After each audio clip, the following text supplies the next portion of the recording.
Hello, welcome back to my channel, and for today's Tuesday technique I have this pretty diamond shaped card to show you how I made. We'll put that to one side, and what we first need is our scoreboard and cardstock.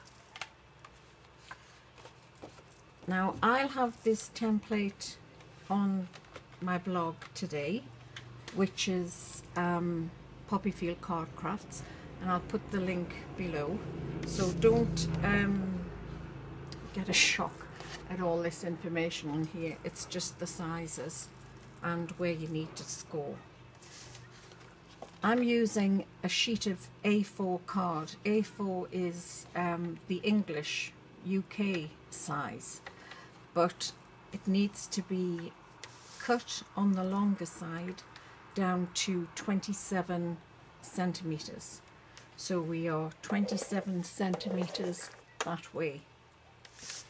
So this is the template, and as I said, it'll be on my blog for you to see that. And what we need to do to start with is at 4.5 centimeters. Now, because this is in inches, this is a Martha Stewart scoreboard, I had to measure centimeters with my ruler, and I just made a mark where I needed to score and then put that up at the top. So our first score line is 4.5 centimeters, and if you do have a scoring board that does do the centimeters, that's even better. The next score line excuse me, the next score line is 9 centimeters, and then 18 centimeters, and finally 22.5 centimeters.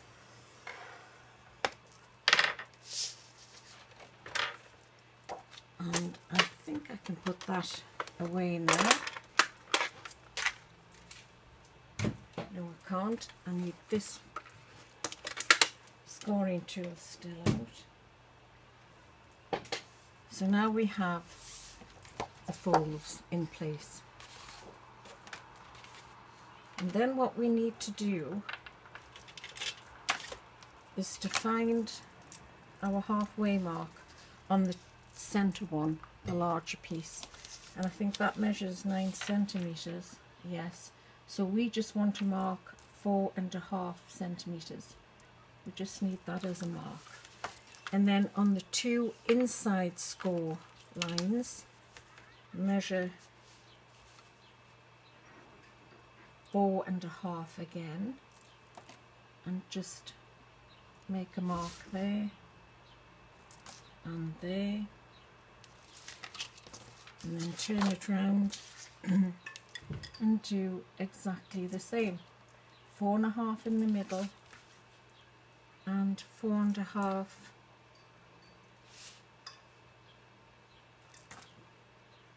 on the two score lines. And then what we're going to do from there is, I'm sorry, we've got the sun coming in there. Just bear with me, I'll see if I can move these blinds.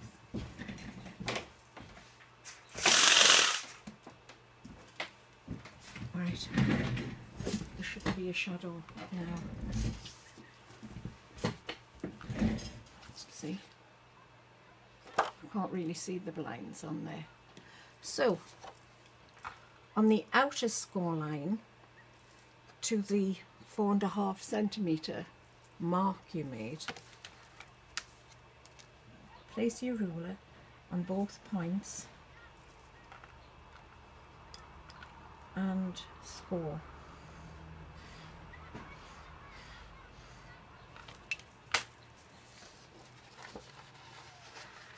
Now I didn't do this way the first time, or second, or third. I've just thought there, while scoring it, it's easier to make that score line when you just have that little bit of card there. So from that point and from that point to the center of that one, we're scoring again.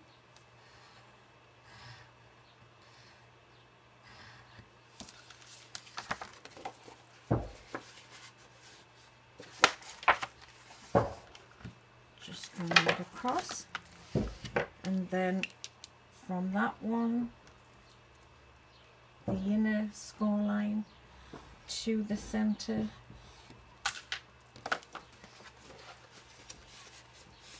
It's much easier doing it like that.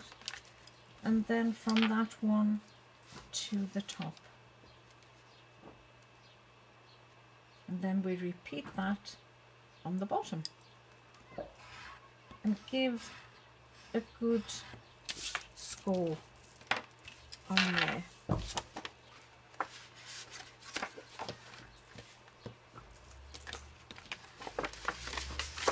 Oops.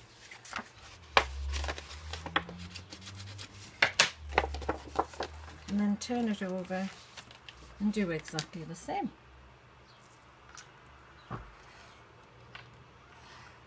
Now if you're using a thickish card, like 250 GSM, depending on what die you use,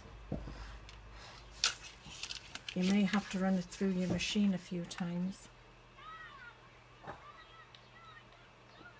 And if the card is very thick, very heavy, you may not get a nice crisp score line.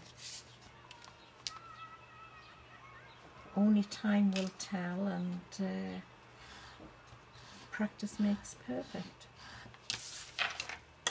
So I can burnish that and burnish this one.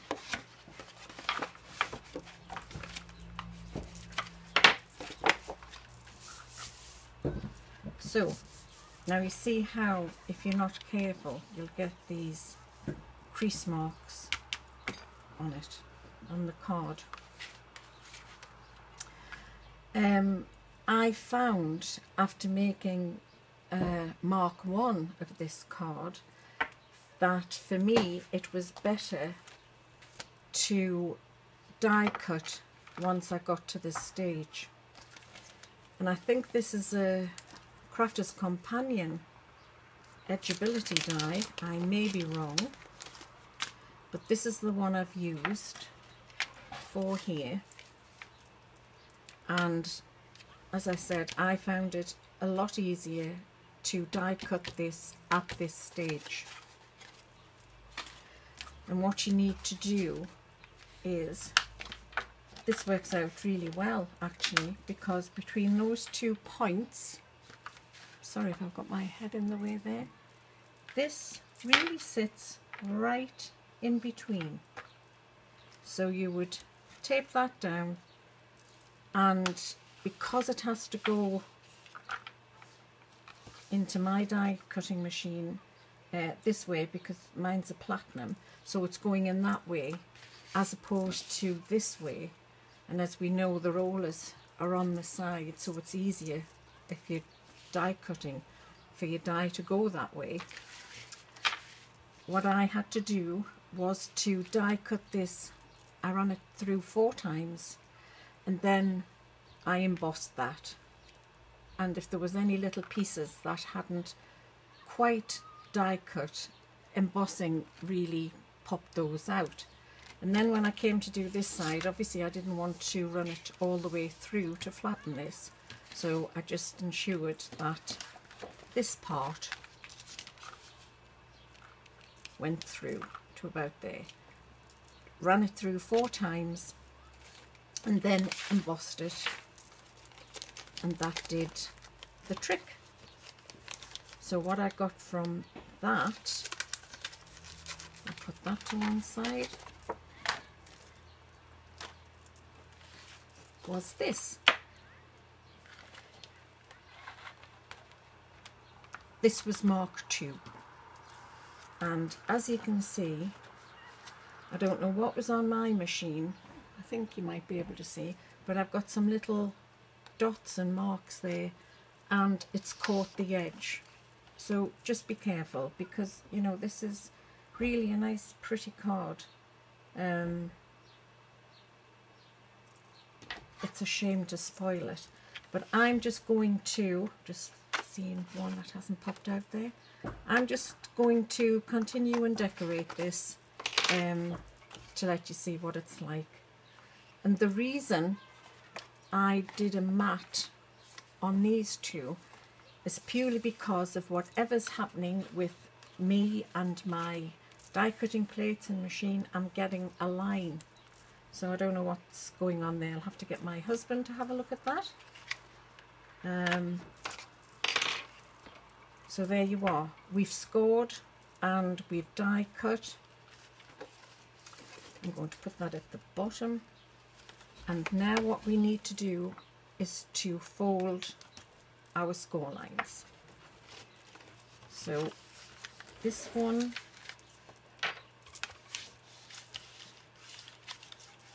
will go like that.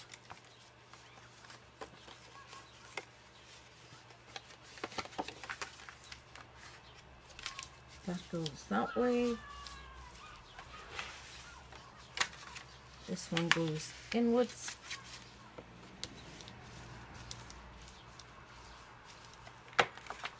The base plate, I actually went over that to see if there was anything protruding on there, and I couldn't see anything. But there's been something to cause these indentations.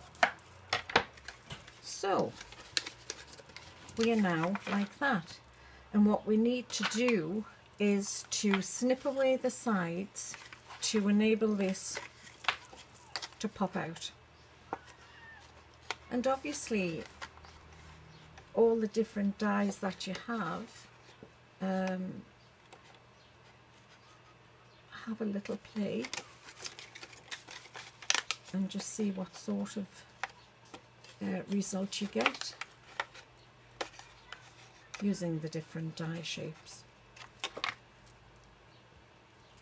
I think I need those again. Right, so when you've released the edges, that will now stand proud like that. So back to these score lines here, like a large W. What we need to do, whilst I scored the previous one, where I folded the previous one, I haven't on this one. So we need to just ensure we have some sharp score lines. Let me do it this way, that's better.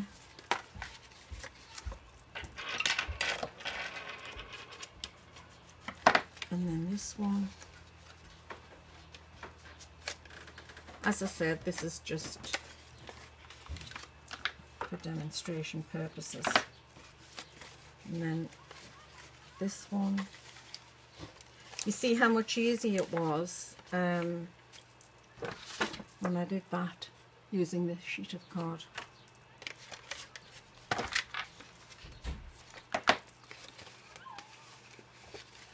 And that one. Sometimes it just drops into place.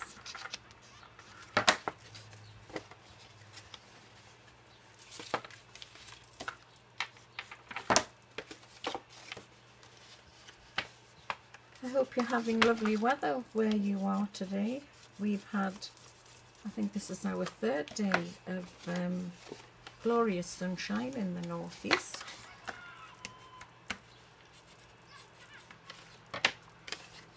Right, so you can see they're popping where they should be, already just about. So we want to invert those like that and like that. They have gone in very nicely. Pop that out. Now we can gently press those down.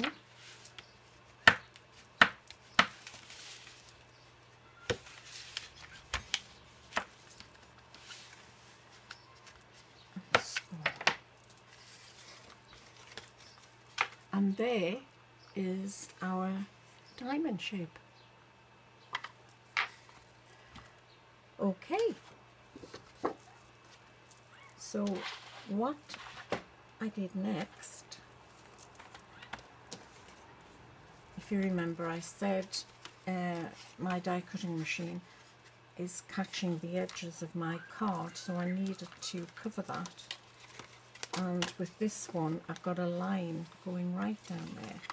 So I die cut 2 pieces of this purpley pink card.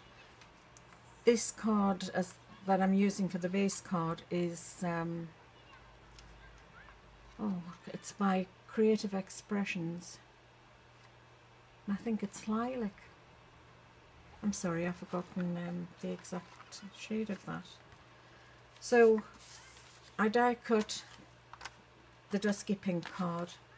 I didn't die cut it. I cut it to size and I embossed it using a Creative Expressions embossing folder called Linen. And they will go on either side. Oops. A little bit heavy-handed there.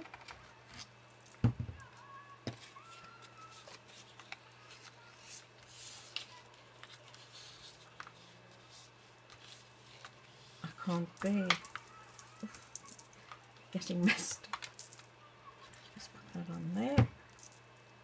Make sure your corners have plenty of adhesive on, and then just pop that into place.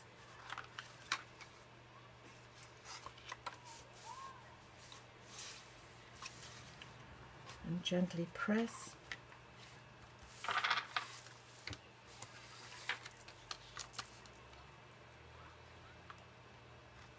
I'm using the Art Glitter Glue today, purely because, well, I do love this as well and it dries clear. I'm coming to the end of my Nuvo dries clear glue and I need to reorder.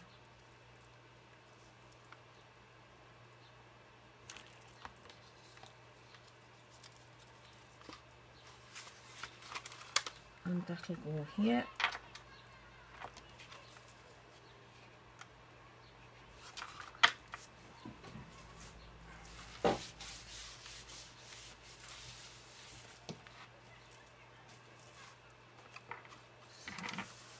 That's on there. And if you were doing a panel, a smaller panel on the side, you know, you could decorate that as well. But I think because of the design that I chose, that was enough going on with, I didn't want to distract from the die cuts and the centre of the card. So we have those in place there.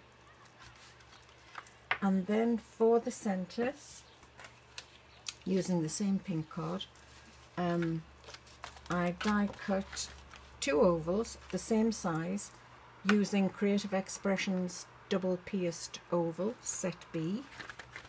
So we put that there, and I placed one like that and one like that. And if you're using a floral paper or card, check that the leaves, branches, whatever, are going the right way. When I put mine down there, I noticed it was upside down. I've got the other one right. Yes, that's going the right way. So now all I need to do is just glue those into position.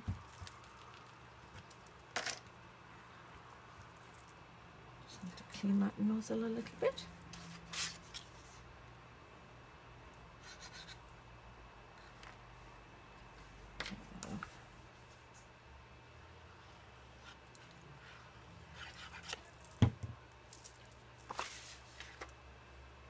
That can go like that.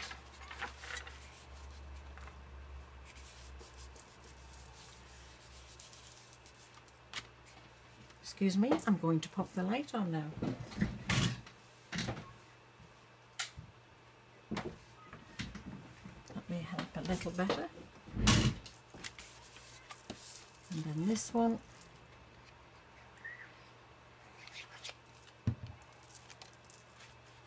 It's going like that. Just make sure you don't go beyond the two edges there. And then I used the Happy Birthday die from Creative Expressions again. It's a Creative Expressions day.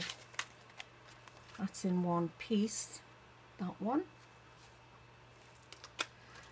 And I die cut Happy Birthday twice in pink, once in black, and did it in black so I could have a shadow. I've just seen that hasn't popped out. So just bear with me one moment. That's it. Yeah, so it really, really makes a sentiment pop out when you do the shadow like that.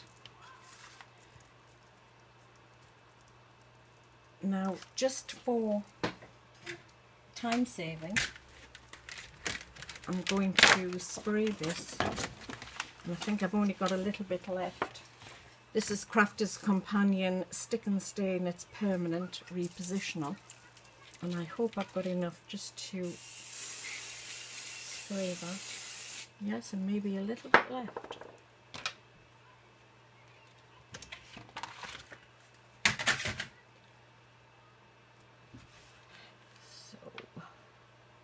We will have that there.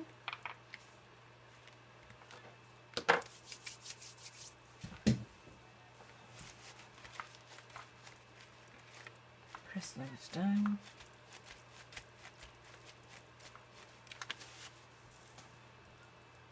And then to finish that, I'll just pop this back on. I don't want it to dry. So for these gorgeous pearls, I use Tonic's Nouveau Dream Drops. This is a beautiful colour and it is called Supernova. You just have to remember, once you apply these, put your card somewhere flat and somewhere where you're not going to forget about it, and maybe put something else on top and then flatten the pearls. I have done that in the past quite a few times. So you can vary the sizes you want. So large, medium and small, you don't have to do that. I really love this particular colour. I think we had one here and then 3 down here.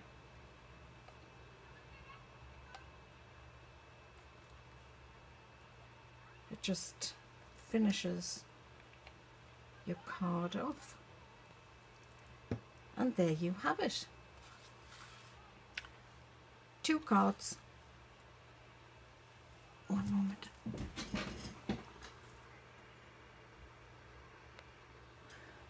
My battery's dying, it's telling me. So it just finished in time. So thank you once again for spending some time with me, and until the next video, happy crafting. Bye.